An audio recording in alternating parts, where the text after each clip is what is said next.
Hi, Libra. You have some moon events coming up. I wanted to do your reading closer to your moon events. I have my reasons. No, I do not hate you. No, I'm not even mad at you. Not at all. However, you are feeling that way because your aggression is building. And as a good friend, I would like to warn you.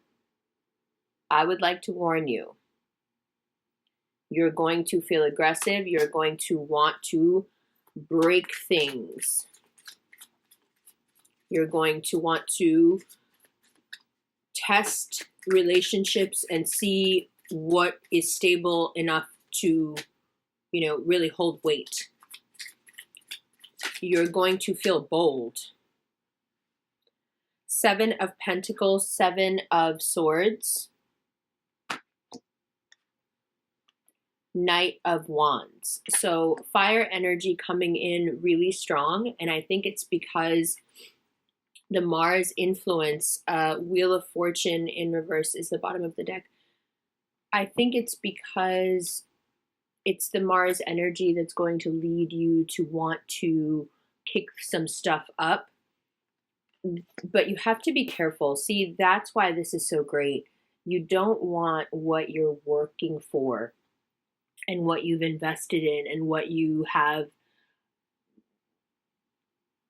been waiting for to turn into somebody else's unfair advantage in a financial setting, in a work setting. You don't want to lose your cool and go too far in terms of being harsh or being cutting. You don't want to do that right now because it will have an adverse effect on your luck and what you're able to produce. So this is definitely in terms of work right now, Libra. You are going to be tested, and how you respond to your own tower energy. I just want to be clear about that.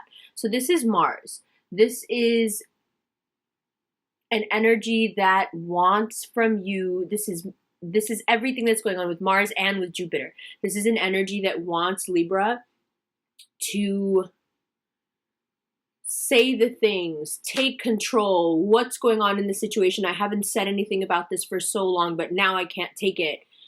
But the reason I'm saying be careful is because there are certain signs who are very good at confrontation, okay? Whether they like confrontation or not is beside the point. They're good at it. There are other signs that are diplomatic and they're good at making friends and making everyone comfortable and harmonizing things. You are definitely the latter. So what happens when a sign who is the latter and is about connecting people and bringing people together, what happens when that sign becomes instead confrontational? So instead of wanting to connect people, that energy is now wanting to disconnect things. Okay, well, I'll tell you what, I get it, because a long time ago, I don't know if you guys know this, but I grew up in a hotel, what used to be a hotel. So a long time ago,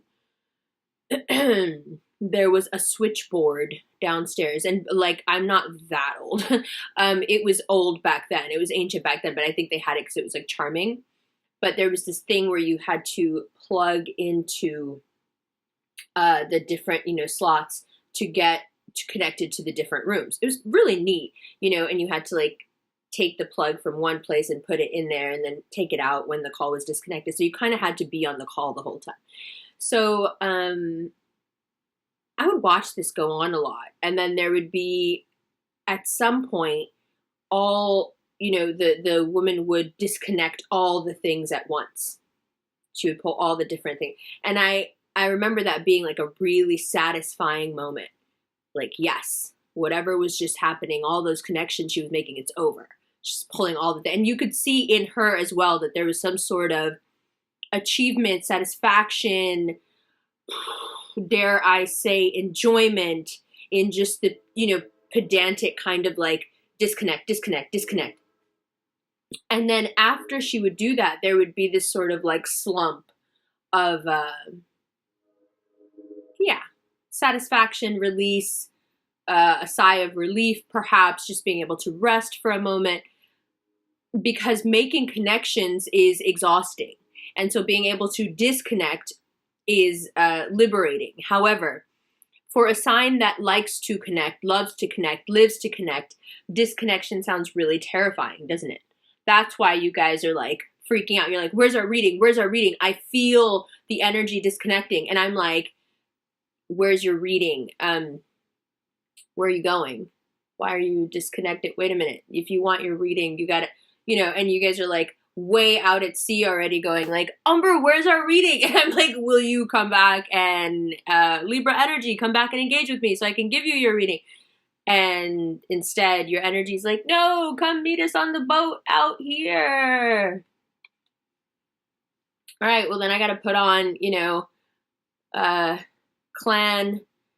Then I got to put on my armor if you want me to come out there and meet you out there.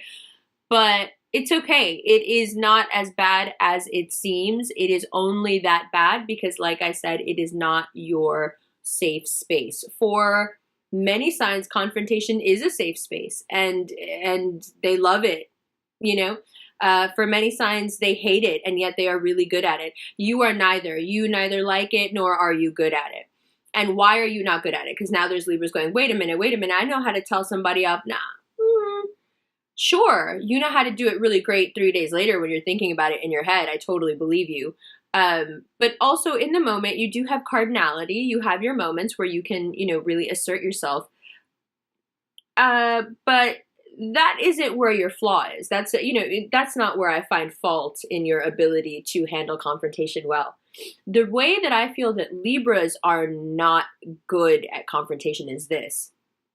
Because you would think, no, we know people. We're the sign that knows people. So it just stands to reason that if we know people, then we'd actually be really good at debating with them. And you're right.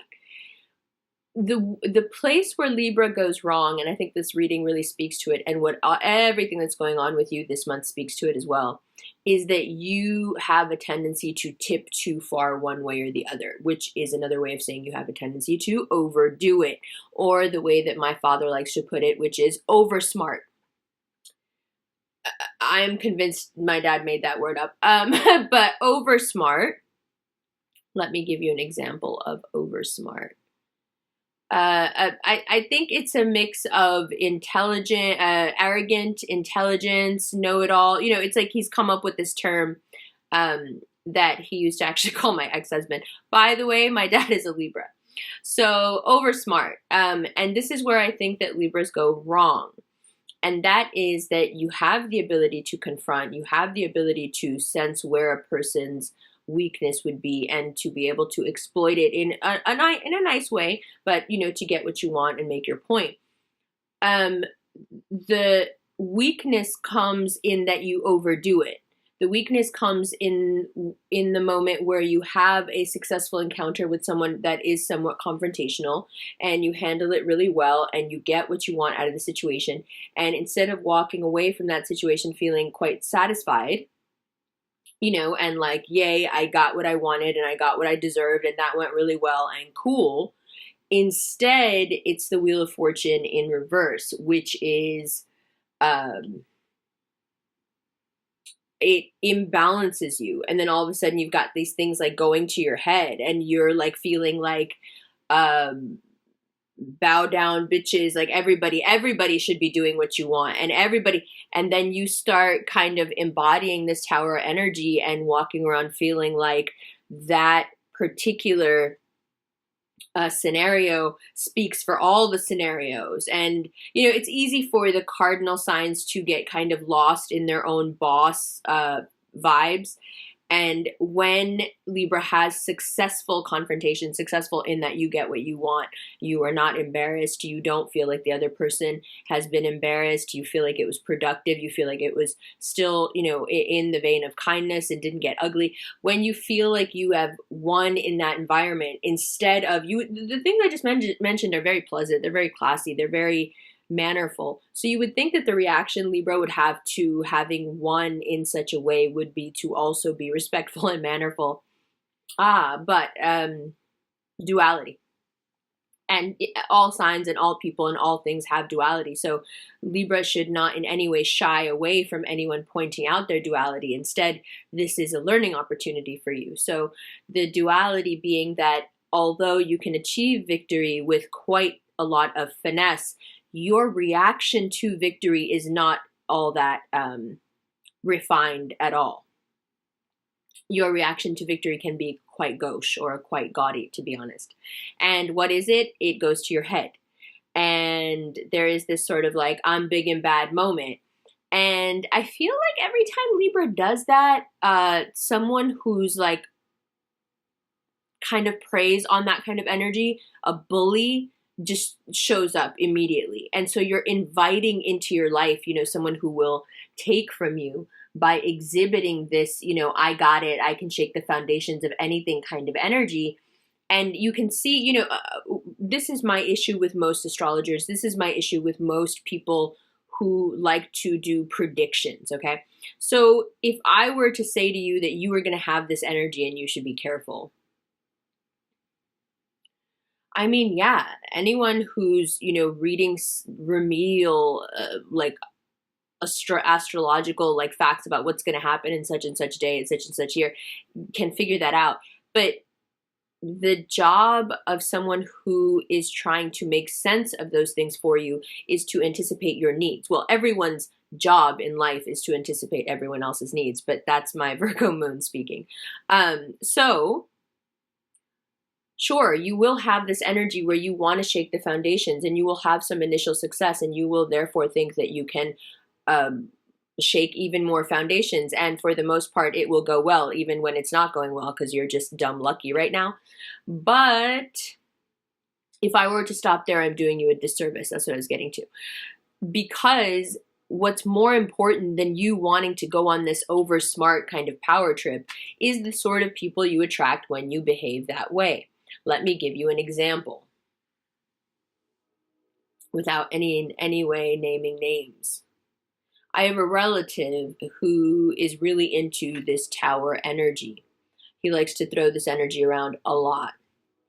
And although I'm sure he thinks that people are quite afraid of him and fear him, respect him, perhaps even he believes they love him, he has always been blind to the fact that most of the people around him are like this and are not sincere in any way and are quite lecherous and opportunistic when it comes to him. Why? How are these two things related?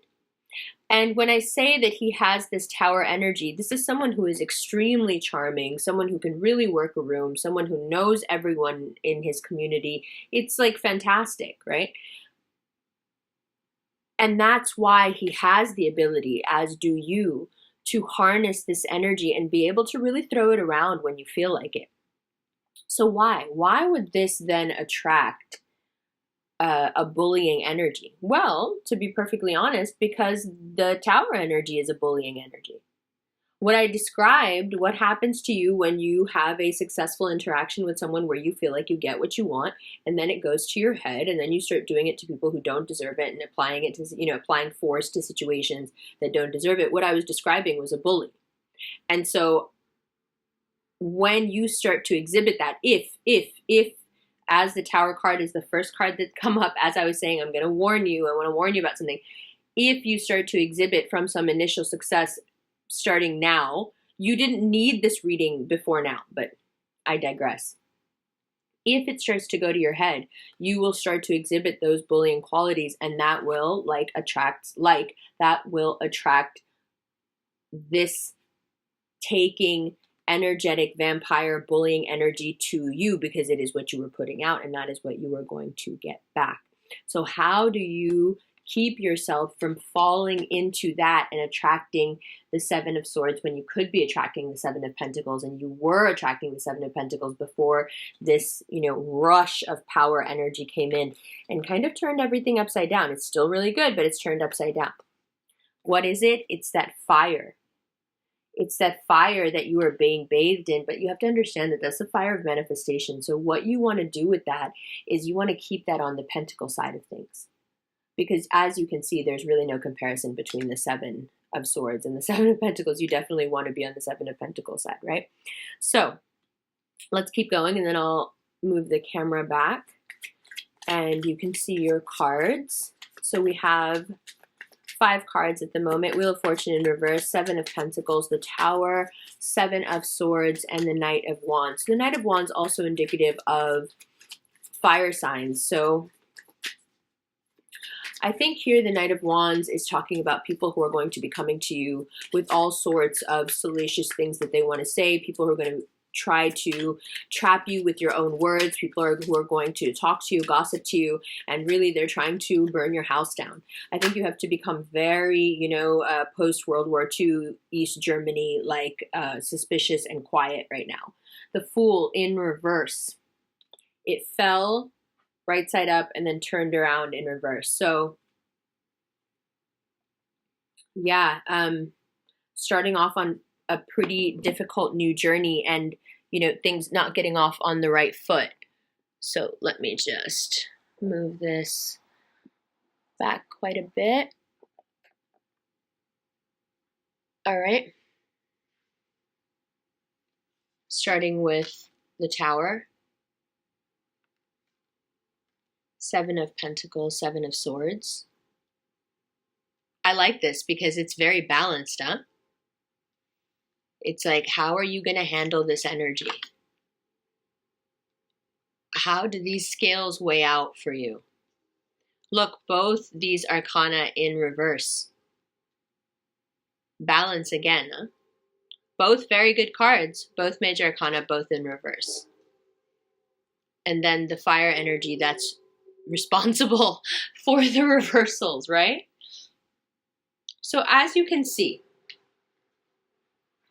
you have quite some guidance coming in, but even the guidance isn't coming in a way that can be absorbed.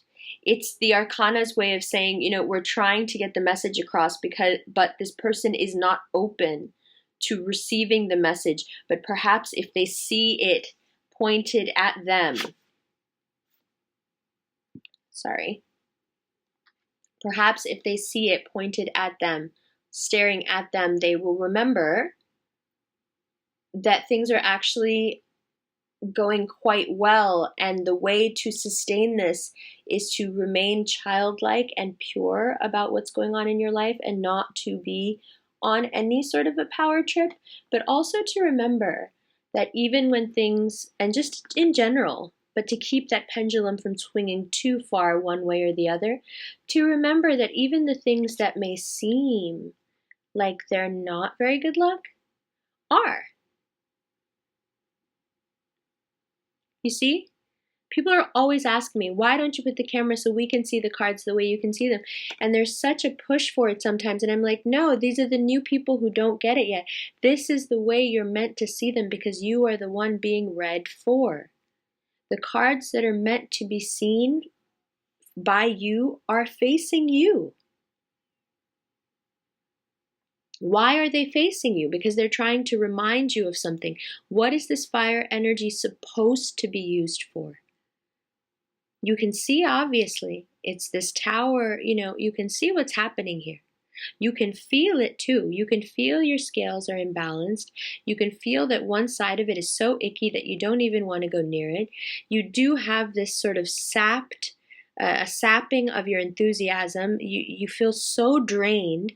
But it reminds me of the I Ching, where it says that if you feel very drained, sometimes it's important to remember that that drain and that inability to move and inability to have faith and believe may be keeping you from making a huge mistake. So sometimes okay, obviously you guys didn't like that. What is conventionally viewed as negative, being, immobility, stagnation, the lack of belief, lack of faith in oneself, or the greater the greater source's wish to give you what you want, those may all be perceived as negatives. But sometimes even what is perceived as the most negative is happening to you to keep you from something even worse. So if you do feel the strain, if you do feel it is very hard for you right now to have faith and to connect with Source, that's okay. This being in reverse and this being in reverse, there is a reason for this. You're already going to be in hyperdrive. I think this is actually very grounding. I think the last thing you need is to have the Wheel of Fortune and the full energy also full blast while you have the Tower energy going on. That would almost for certain ensure that we would fall on this side of the sevens, when we most definitely want to be channeling all of this into this side of the sevens. Let's look under the deck before we pull some outcome cards. Four of Pentacles, Two of Swords, the Empress, Five of Cups, Three of Swords, Page of Swords, Queen of Cups.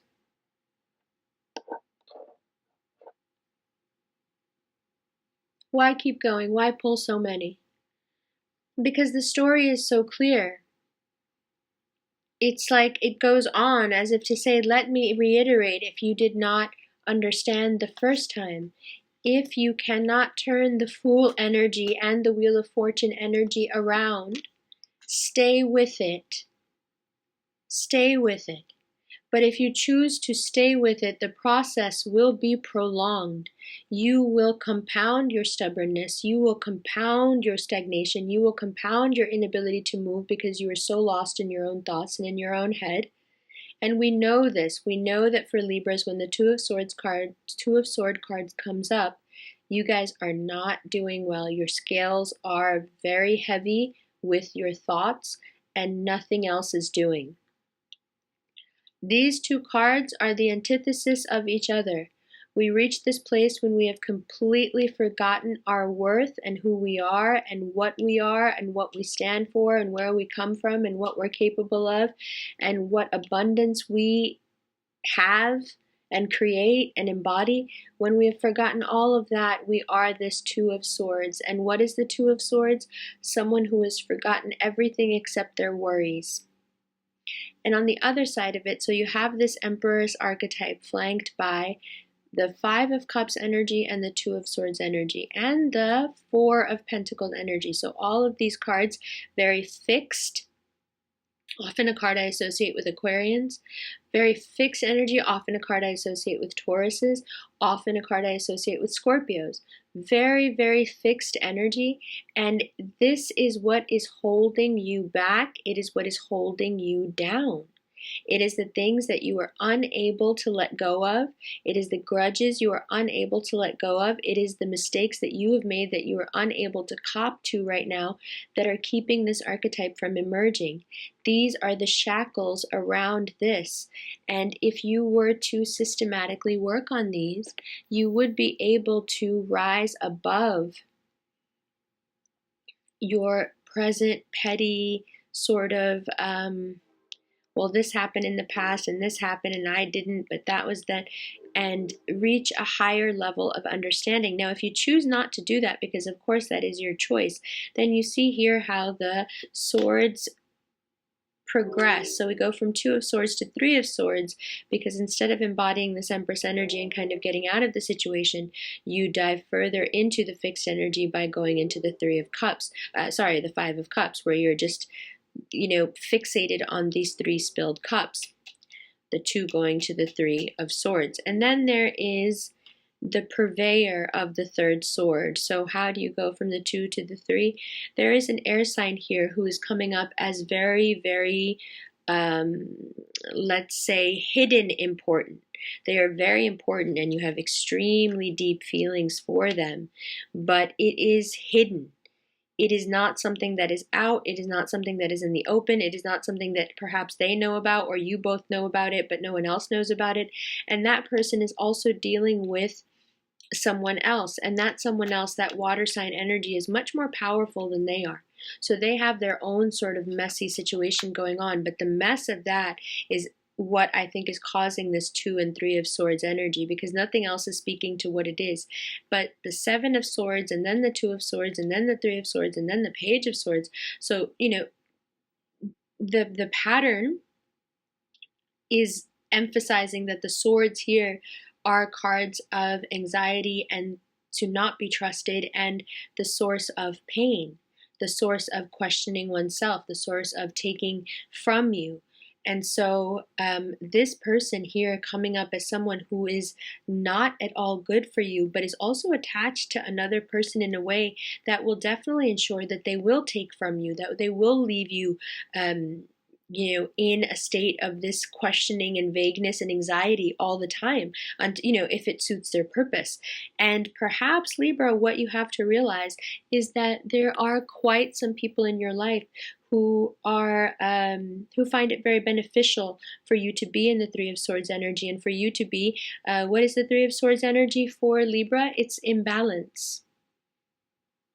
It's imbalance. You see, the 2 of Swords, although it is looping and it is not the most pleasant energy, and it means that you guys are not doing well, at least it's balanced. At least it's even. You see, the problem here is that if you add, it's like the camel, the straw that broke the camel's back. If you just add one more thing, then Libra can no longer take it. And I think that is what's happening here, is that you must understand that the thing that you cannot take, the thing that you cannot deal with, this, what's coming up is this air energy that's tied to this water energy. This is not somebody or something that was ever going to bring you to the Empress archetype. And I think you know that.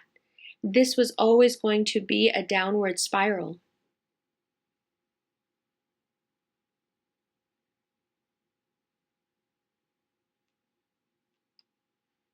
Yeah.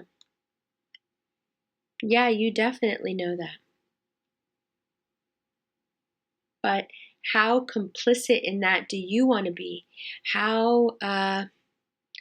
How much should you be focusing on any other one person, regardless of how many swords are here, when this is where we're trying to get, and instead of embodying the Empress energy, you are much more embodying the Tower energy.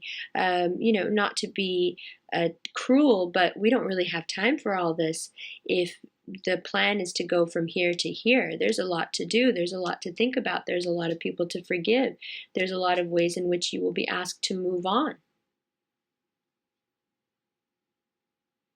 But ultimately, if you decide to go the other way, and instead of spiraling up towards these, you know, ideal selves, even this in its own way, you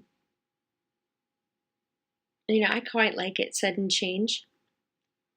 You can choose to go the other way and spiral downward. In this fantastic Zen book I read recently, it says, you know, what's the difference between, if it's all Zen and it's all okay and everything's fine, what's the difference between spiraling up and spiraling down? There should be no difference between being completely good and being completely evil. And in Zen, the way that it's explained is for sure, you know, for sure. Or in Urdu, they say beshak, you know, for sure. I accept that. Except the difference being that when you spiral downward, when you go this way, it's finite. You will for sure hit what is called rock bottom. But when you spiral upward, there is no glass ceiling. And so up is seen as superior simply because it has no end. And so what you can achieve by spiraling up is endless. Okay, and that's what you need to focus on in March, is how to spiral up into an endless source of, you know, abundance and success, because it is really coming to you. Just because the Wheel of Fortune is in reverse doesn't mean that it's not the Wheel of Fortune. And just because the Fool, the luckiest card in the deck, is in reverse doesn't mean that, you know, you're unlucky. It just means that you are blocking your own luck. You are blocking the path of your own blessings by being stubborn, by holding grudges, by looping in your mind about things that have nothing to do with your greater happiness and your greater sense of power, by being afraid because you're looking more in the past and about how people took from you than you are about now, by perhaps exhibiting those qualities yourself, by staying fixated on someone who continues to hurt you and compare you and make you feel like you need to compare you. You see? And then let's do an outcome card.